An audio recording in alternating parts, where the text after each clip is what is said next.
بسم اللہ الرحمن الرحیم۔ السلام علیکم ورحمۃ اللہ وبرکاتہ۔ میرے پیارے بہن بھائیوں، آج میں آپ کے ساتھ ایک بہت ہی خاص مجرب عمل شیئر کرنے جا رہا ہوں۔ یہ عمل سورۃ اخلاص اور اللہ کے دو ناموں پر منحصر ہے۔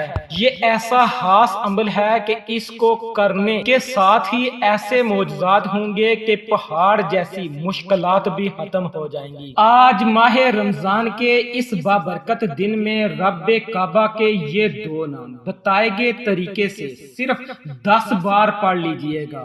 آج کے دن یہ نام صرف 10 بار پڑھنے سے اچانک گھر کے حالات بدل جاتے ہیں۔ ایک دم سے اتنی دولت اور رزق آتا ہے کہ بندے کو خود بھی سمجھ نہیں آتی یہ کیا ہو رہا ہے۔ اگر آپ بھی چاہتے ہیں، آپ کی بھی کوئی ایسی خواہشات ہیں جو پوری نہیں ہو رہی، یہاں ہر انسان چاہتا ہے کہ اس کے پاس جلد از جلد پیسہ آ جائے، جلد وہ امیر ہو جائے، جلد اس کی جولیاں بھر جائیں، تو دنیا جہاں کے تمام کام چھوڑ کر آج کے دن رب کعبہ کے یہ دو نام بتائے گئے طریقے پر پڑھ لیجئے گا۔ انشاءاللہ آپ رب کریم سے جو بھی مانگیں گے مل جائے گا۔ آپ میں سے جو کوئی قرض کی دلدل میں پھنسا ہوا ہے، قرض سے نجات کے لیے پڑھ لے۔ آپ میں سے جو کوئی نوکری کی تلاش میں ہے، لوگوں کی منت سماجت کر رہا ہے، آپ نوکری کے لیے پڑھ لیں۔ آپ میں سے جو کوئی پریشان حال ہے، جس کے گھر میں پریشانیاں ہیں، مصیبتیں ختم ہونے کا نام نہیں لے رہی، وہ پریشانیوں اور مصیبتوں کے لیے پڑھ لے۔ انشاءاللہ آپ رب کریم کے سامنے جس حاجت، جس مقصد کو لے کر بیٹھیں گے، ماہ رمضان کی ان قبولیت کی گھڑیوں میں وظیفہ کرتے ہی حاجتیں غیب سے ضرور پوری ہو جائیں گی۔ پیارے ناظرین، یہ رمضان کا مہینہ ہے، یہ قبولیت کی گھڑیاں ہیں۔ یہ وہ مہینہ ہے جس کی ہر گھڑی قبولیت کی ہے، ہر لمحہ رحمتوں برکتیں ہم پر بارش کی طرح برس رہی ہیں۔ اللہ پاک نے دنیا میں جو بھی چیز پیدا کی ہے، اس کی کوئی نہ کوئی نشانی اور علامت ضرور رکھی ہے جس سے اس کی پہچان ہوتی ہے۔ اللہ پاک نے انسان کو اشرف المخلوقات پیدا کیا ہے۔ اللہ تعالیٰ نے انسان کو بڑی بڑی عظیم نعمتوں سے نوازا ہے۔ اللہ پاک نے انسان کے علاوہ دنیا میں کسی کو بھی اتنی نعمتیں عطا نہیں کی۔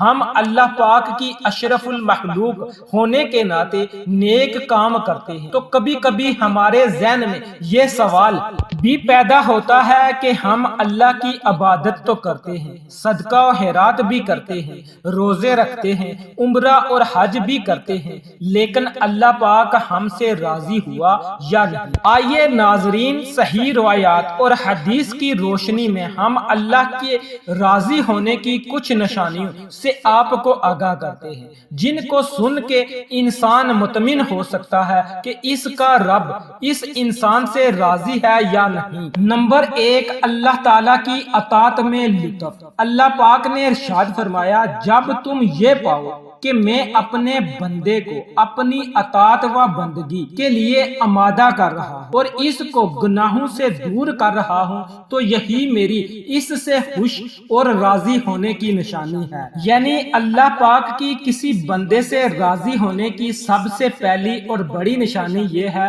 کہ بندے کو اللہ کی عبادت میں لطف آنا شروع ہو جاتا ہے اور گناہوں سے نفرت ہو جاتی ہے۔ نمبر 2، بندے کا اللہ کی رضا اور قدرت الہی پر راضی رہنا۔ حدیث مبارکہ میں ہے کہ اگر کوئی بندہ اپنے رب کی رضا پر خوش ہو، اللہ کے کیے گئے فیصلوں پر راضی ہو جائے، بندہ خوشی اور غم کے موقع پر کسی بھی قسم کی شکایت اپنی زبان پر نہ لائے، تو یہ سب اس بات کی دلیل ہے کہ اللہ تعالیٰ اپنے اس بندے پر خوش ہے۔ حضرت علی رضی اللہ تعالیٰ عنہ نے فرمایا کہ اللہ پاک کی اپنے بندے پر خوش ہونے کی علامت یہ ہے کہ وہ اللہ تعالیٰ کے ہر فیصلے پر راضی ہو جائے، چاہے وہ فیصلے اس بندے کے فائدے کے ہوں یا نقصان کے۔ نمبر 3، مسکین سے محبت۔ ایک روایت میں ہے کہ ایک بار حضرت موسیٰ کلیم اللہ علیہ السلام نے اپنے خدا کی بارگاہ میں عرض کی اے پروردگار اپنے رب سے تیرے خوش رہنے کی نشانی کیا؟ اللہ پاک نے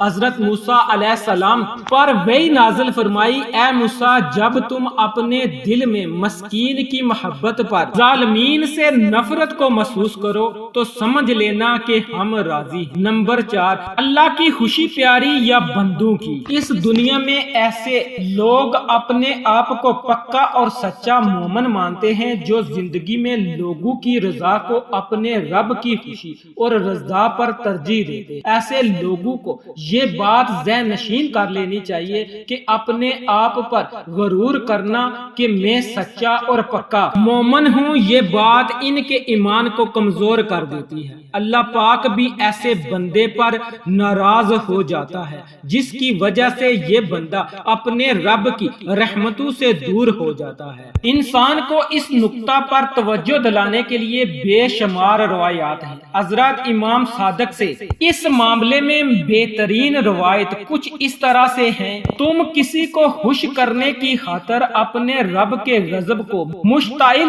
نہ کر دینا اور اس سے دوری اختیار کر کے تم کسی کی قربت تلاش کرنے کی کوشش مت کرنا۔ اس کے بارے میں خود نبی محترم حضرت محمد صلی اللہ علیہ وآلہ وسلم نے فرمایا، جو اپنے رب کو راضی کر کے دنیا دار کی خوشی کا طلبگار ہو تو رب کائنات اسی دنیا کو اس پر مسلط کر دیتا ہے۔ وقت کی نزاکت کو مد نظر رکھتے ہوئے آئیں آج کے اس عمل کی طرف چلتے ہیں۔ یہ آج کے دن کا وظیفہ ہے۔ آپ پورے دن کسی بھی وقت یہ وظیفہ پڑھ سکتے ہیں۔ پورا دن پوری رات موجود ہے، جس کو جب وقت ملے وظیفہ پڑھ لے۔ اس سے پہلے اگر آپ اس چینل پر نئے ہیں اور آپ نے اس چینل کو ابھی تک سبسکرائب نہیں کیا تو ابھی اس چینل کو سبسکرائب کر لیں، کیونکہ ایسے بہت سے وظائف، بہت سے اعمال آپ کے حوالے کرتا رہوں گا۔ اب آپ لوگوں نے کرنا یہ ہے کہ آپ نے باوضو ہو کر مصلی پر بیٹھ جانا ہے اور سب سے پہلے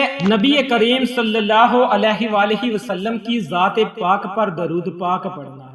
درود پاک آپ کوئی سا بھی پڑھ سکتے ہیں۔ آپ صلی اللہ علی محمد پڑھ لیں، آپ صلی اللہ علیہ وآلہ وسلم پڑھ لیں، آپ نماز والا درود ابراہیمی پڑھ لیں، صرف اور صرف ایک بار پڑھنا ہے۔ ثواب کی نیت سے ایک بار میرے ساتھ بھی پڑھ لیں، اللہم صلی علی محمد وعلی آل محمد کما صلیت علی ابراہیم وعلی آل ابراہیم انک حمید مجید، اللہم بارک علی محمد وعلی آل محمد کما بارکت علی ابراہیم وعلی آل ابراہیم انک حمید مجید۔ ایک بار درود پاک پڑھتے ساتھ ہی فوری طور پر آپ نے سب سے پہلے اپنے مقصد کی نیت کرنی ہے۔ آپ نیا گھر چاہتے ہیں، آپ گاڑی چاہتے ہیں، آپ رزق اور دولت کے خزانے چاہتے ہیں، میاں بیوی میں محبت کی کمی ہے، آپ کاروباری مسائل کا حل چاہتے ہیں، آپ کی جو بھی حاجت ہے، جو بھی مقصد ہے، جو بھی خواہش ہے، آپ نے اپنے تمام مقاصد کی نیت لازمی کر لینی ہے۔ اپنے مقاصد کی نیت کرتے ساتھ ہی فوری طور پر آپ نے ایک بار اعوذ باللہ من الشیطان الرجیم بسم اللہ الرحمن الرحیم کو پڑھ کر وظیفے کا آغاز کرنا ہے۔ وظیفہ شروع کرتے ہی اپنی آنکھوں کو بند کرتے ہوئے یوں محسوس کیجئے گا کہ دنیا سے آپ کا تعلق ختم ہو چکا ہے، آپ رب کی بارگاہ میں موجود ہیں۔ آپ نے پہلے نمبر پر جو وظیفہ پڑھنا ہے پوری توجہ اور دھیان کے ساتھ آپ نے رب کعبہ کے ان دو ناموں کو پڑھنا ہے۔ آپ نے یا وہاب یا رزاق کو پڑھنا ہے۔ یا وہاب یا رزاق کو ملا کر پڑھا تو ایک بار ہو گیا، یا وہاب یا رزاق کو ملا کر پڑھا تو دو بار ہو گیا، یا وہاب یا رزاق کو ملا کر پڑھا تو تین بار ہو گیا۔ اس طرح سے آپ نے یا وہاب یا رزاق کو ہاتھ کی انگلیوں پر یا پھر تسبیح کے دانوں پر آپ لوگوں نے 10 بار پڑھنا ہے۔ یا وہاب یا رزاق جب آپ کی زبان سے نکل رہا ہو، آپ روتے ہوئے، تڑپتے ہوئے، سسکتے ہوئے رب کریم سے مانگتے چلے جائیں۔ انشاءاللہ 10 بار یا وہابو یا رزاقو کو پڑھتے دوران آپ رب کریم سے جو بھی مانگیں گے، جتنا مانگیں گے، جیسا مانگیں گے، میرا رب جولیاں بھر بھر کر عطا فرمائے گا، کیونکہ رب کی ذات جب دینے پر آتی ہے نہ شکلیں دیکھتی ہے نہ اعمال دیکھتی ہے، چھپڑ پھاڑ کر عطا فرماتی ہے۔ ہمیں مانگنے کا طریقہ نہیں آتا، آج تو پھر رمضان کا مہینہ ہے، آج تو پھر قبولیت کی گھڑی ہے، کیوں نہ آج خاص قبولیت کے وقت رب کعبہ کے 2 نام یا وہاب یا رزاقو کو پڑھ لیا جائے۔ جلد بازی نہیں کرنی، جتنی توجہ سے پڑھیں گے، جتنے آنکھوں سے آنسو لے کر پڑھیں گے، جس پر برا وقت ہوتا ہے، جو پریشانی میں ہوتا ہے، آنکھوں میں آنسو بھی آ جاتے ہیں اور اسے مانگنے کا طریقہ خود بخود آ جاتا ہے۔